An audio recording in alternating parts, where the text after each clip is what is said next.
त्या खिडकीत अजूनही या कादंबरीतल्या आजच्या भागात बघणार आपण खिडकी मागचं हसू. पावसाळा आता गावाचा एक भागच झाला होता. सकाळी धुकं, दुपारी सरी आणि संध्याकाळी डोंगरावर उतरलेला गार वारा. गावातील लोक या हवेला सरावले होते. पण सारंग मात्र अलीकडे एका वेगळ्याच गोष्टीचा सराव करू लागला होता. त्या खिडकीचा. वाड्याच्या वरच्या मजल्यावरची ती जुनी लाकडी खिडकी, जिच्या मागे कधी हलका पिवळा दिवा दिसायचा आणि कधी वैदही. त्या दिवशीही सारंग मंदिरातून परत येत होता. रस्त्यावर पावसाचं पाणी वाहत होतं. झाडांवरून थेंब खाली पडत होते. हवेत ओल्या मातीचा मंद सुगंध पसरला होता. तो नेहमीप्रमाणे वाड्याजवळून जात होता आणि नकळत त्याची नजर वर गेली. खिडकी उघडी होती. वाऱ्याने पांढरा पडदा हलकेच हलत होता आणि त्यामागे उभी होती ती वैदई. तिचे केस अर्धे ओले होते. हातात पुस्तक होतं, पण तिची नजर पुस्तकात नव्हती. ती खाली सारंगकडे बघत होती. क्षणभर दोघं तसंच शांतपणे एकमेकांकडे पाहत राहिले.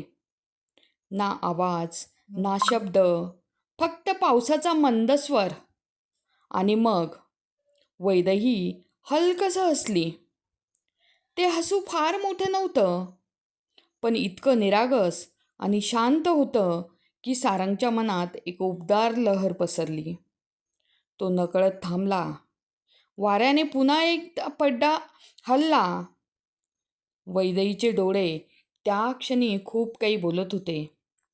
सारंगच्या चेहऱ्यावरही हलकसं हसू उमटलं. का कोण जाणे, पण त्या खिडकीमागच्या हसण्यात त्याला एक वेगळंच आपलेपण जाणवत होतं. वर खोलीत वैदईचं मनही तसंच अस्वस्थ झालं होतं. सारंग रोज वाड्याजवळून जातो हे तिला आता सहज कळू लागलं होतं आणि ती स्वतःलाच न कळता त्या वेळेची वाट पाहू लागली होती. खिडकीजवळ उभं राहणं, दूर त्याला येताना पाहणं आणि तो दिसताच नकळत हसणं, हे सगळं तिच्या दिवसाचा एक सुंदर भाग बनला होता. छोटी बाई, मागून काकींचा आवाज आला. वैदई दचकली. हो काकी. काकी खोलीत आल्या. त्यांनी वैदईकडे पाहिलं, मग खिडकीकडे. त्यांच्या चेहऱ्यावर हलकसं मिश्किल हसू उमटलं. खिडकीतून पाऊस पाहते काय कुणाला? वैदई लगेच खाली पाहू लागली. काही काय काकी. काकी हसू लागल्या. बरं बरं, आम्ही काही बोललोच नाही. आणि त्या निघून गेल्या. वैदई पुन्हा खिडकीजवळ आली. पण आता सारंग तिथे नव्हता. रस्ता पुन्हा शांत झाला होता. तिच्या मनात मात्र त्याचं हलकंसं हसू अजूनही तसंच जिवंत होतं. त्या रात्री पाऊस खूप पडत होता. वाड्याच्या खिडक्यांवर थेंब सतत आदळत होते आणि दूर डोंगरावर वीज चमकत होती. मंदिरातील घंटांचा आवाज अधूनमधून वाऱ्यावर तरंगत होता. वैदई झोपण्याआधी पुन्हा खिडकीजवळ आली.